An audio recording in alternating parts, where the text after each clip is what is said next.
How hard is it to bring up 10 children? Is it easy? That's 10 different characters. That's 10 different types of kids. It's not easy, man. Every kid's different. He has his own dish taste, he has his own taste, he has his own taste, he has his own looks. He likes to wear trainers, he likes to wear shoes, he likes to wear slippers, he doesn't like to wear anything. Everyone has his own taste. Everyone wants to be their own, everyone has their own style. They have their own style. Now a parent has to make sure this is the beauty of a mother. Only a mother can do this, that she can attempt to keep every single one of her children happy. This is the kamal of a mother, a walida. This is the excellence of a mother, the virtue of a mother. That she will try to keep every one of them happy. One says, I don't want to eat roti. So mother will make something else for him. Other says, I'll eat roti. My little brother sat there.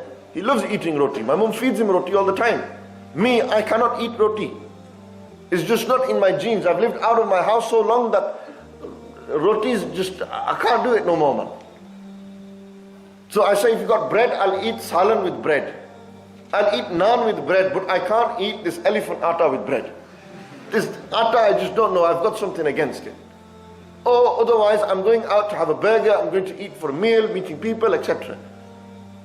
So my mom's now looking for some sort of way to reconcile. And normally it's the dish sometimes. So my mom, wallahi, specifically makes chicken for me. Because she knows I like chicken. Specifically, my mother gets chicken just for me. She says, everyone's having dal, but I'll make you chicken because I know you like it. See how mothers do, what they go through. I know my mother, what she has to go through putting up with me. Even worse now that I'm back in Bradford. Before it's different. For 8 years, I lived 9 years away from her. Now I'm back in Bradford, it's a different ball game. So my mother, see how, this is the uniqueness of mother. When you have children, it's a test. Every child is different. Parents have, this child likes this, the parent has to make sure. Allah said in the Quran, they're a test for you. Ask a young couple who has children and working, so ask them, how hard it is. How hard it is to bring up that child. How difficult it becomes for them. Very difficult. I've heard them say, Imam Sahib, it's a test, it's a struggle. We thought parenthood was easy. Man, it's hard. It's a test. You know what? I say, I'm glad you said that because Allah said this in the Quran. He said your children will be a test. They will be testing for you. They're going to test you, they're going to trial you. When a child, 5, 6 years old, it's not much of a test. Trust me, when he's 15, 16, that's when the tests begin. When he has to start making his own decisions, that's when it's a test.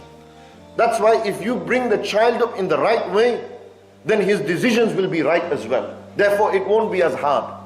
But if you don't bring your children up in the right way, then the decisions that child will make, you will suffer the consequence of that tarbiyah you gave.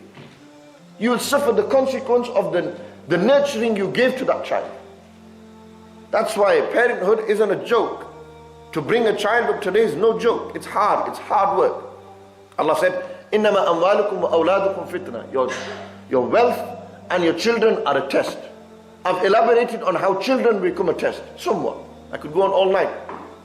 But going to the main point, Allah said your wealth is a test. How is money a test?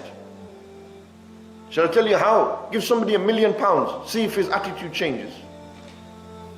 And give somebody nothing and see how his attitude is. I've seen many people, they've had nothing, they've had something, they forgot everyone. They don't look back.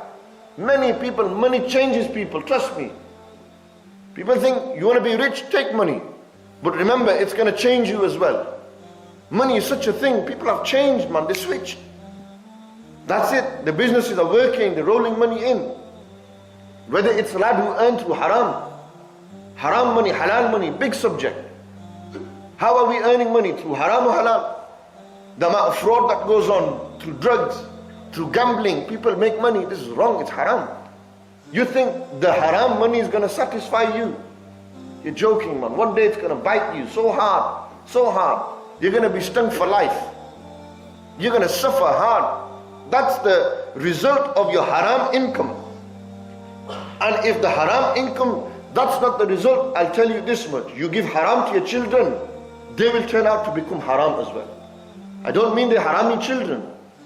The halalis, no problem. But the way they think will be haram.